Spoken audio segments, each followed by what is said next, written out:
the tail of making mistakes. Forgiveness. Forgiveness is a very important part of life. As he said, everybody makes mistakes. Some of those mistakes are going to hurt people. You're going to get hurt by people who make mistakes. That's just a fact of life.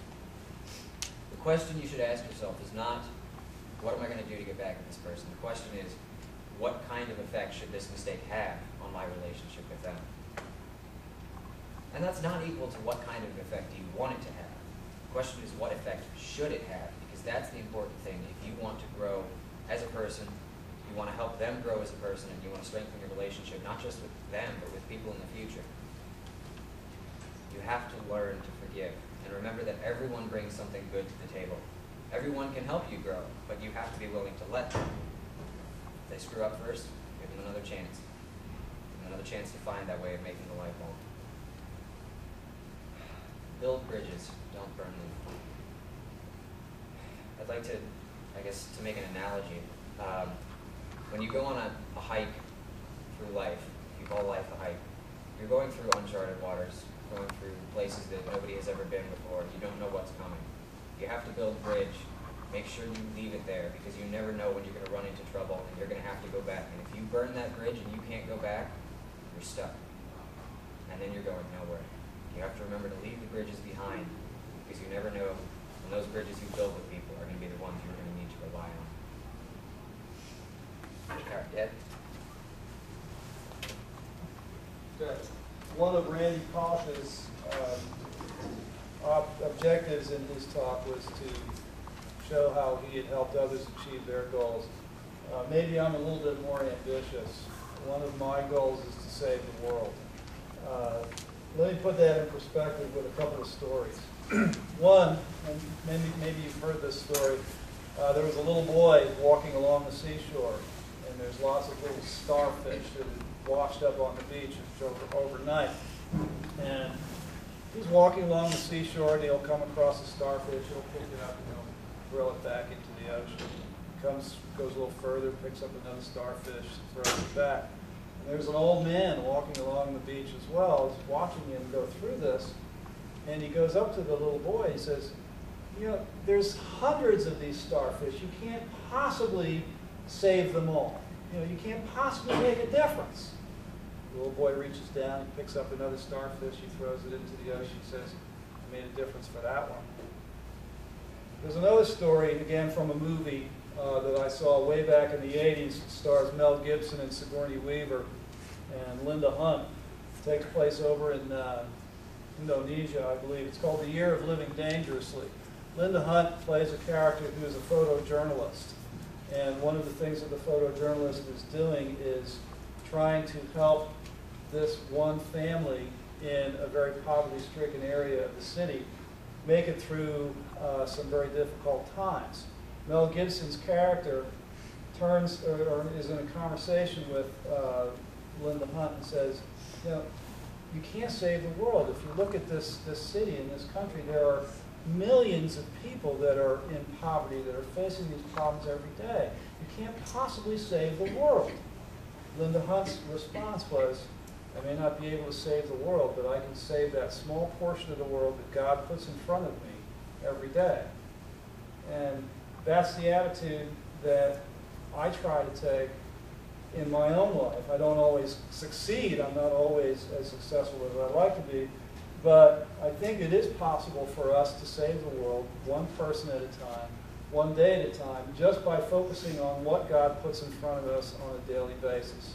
It may not save everything, but it will make a difference for the people that we meet in any given day.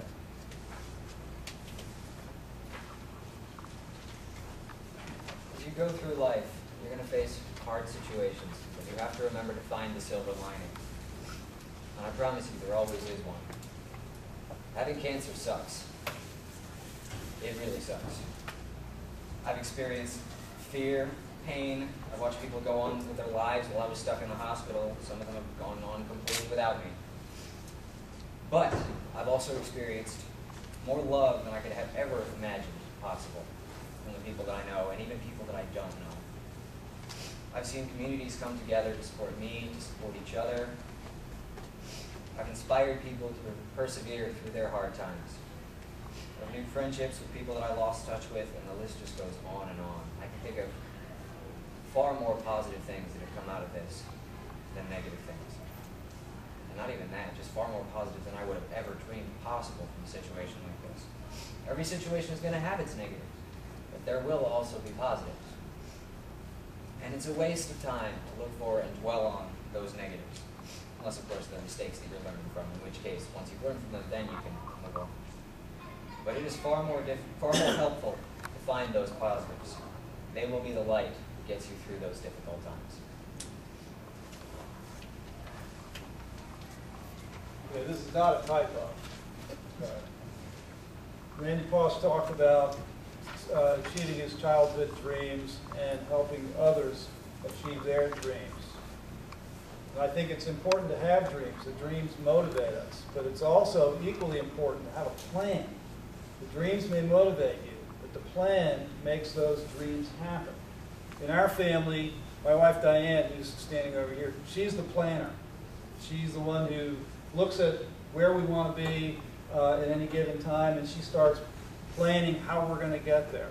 Many times I feel I'm just along for the ride, but it's been a partnership. We've been married for 25 years, and it's been an exciting 25 years. Sometimes exciting is good. Sometimes it's interesting is a better way to put it. But just to give you an example of how making a plan is important. I've been teaching here at Northern, as Diane Kuglan-Seago mentioned, for over 20 years now.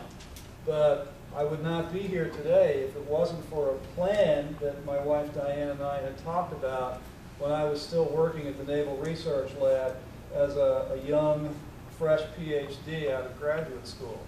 I was sitting on the front porch at the end of a long week, and she came out and sat down beside me, and she said, "Where would you like to be in 5 years?" And I'd never thought about it. And at that point, actually, we started talking about 5 years out, 10 years, 15 years out. And I said, well, I think ultimately I'd like to go back to academics. I really enjoyed the experience that I had as a teaching assistant in graduate school, and I'd like to go back and be able to do that again as a professor. Now, originally that was our 15-year plan, but it ended up happening a lot sooner. Within 5 years, I was working here at Northern. Now, that comes to the second point. Luck favors the prepared. If you don't have a plan, then you don't recognize the opportunities that come along to help you achieve that plan, or to make the goals that are part of that plan. You can start laying the foundations once you have a plan. You lay the foundations, you do the things that need to be done in order to take advantage of opportunities when they do come along. So planning is just as important as dreaming. The dreams will motivate you, but the plans make those dreams a reality.